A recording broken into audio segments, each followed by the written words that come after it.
Voir quel est le point commun entre Dolores Ombrage, Emma Watson et cette petite fille. Vous savez pas? Eh ben c'est tout simplement que ce sont peut-être des zombies à chat. Là tu te dis, oh il devient fou lui. Eh ben, vous voyez ce parasite au nom super chelou?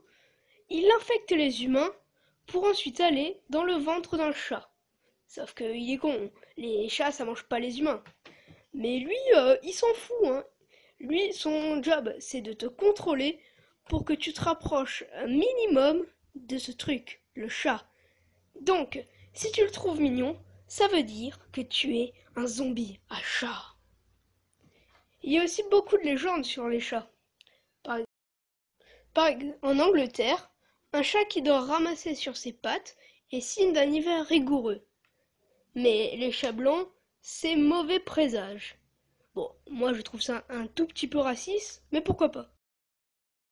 Au Cambodge, une chatte tricolore dans un foyer garantit le bonheur.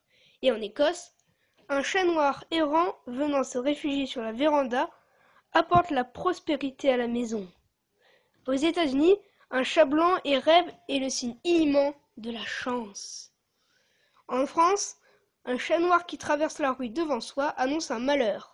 En Irlande, 17 ans de malchance pour celui qui tue un chat. Et en Italie, un chat qui éternue donne de la chance.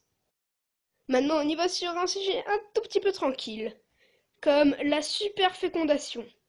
La superfécondation, c'est quand les meufs se présentent un vrai cougar et choisissent un mec au hasard, et puis bim badaboum.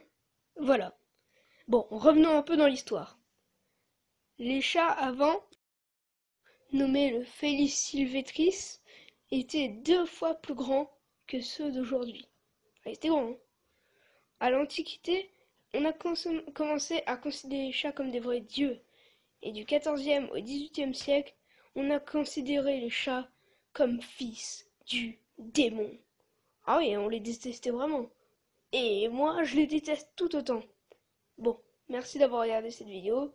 Moi, je dois aller sauver la planète de ce qu'on appelle un chat.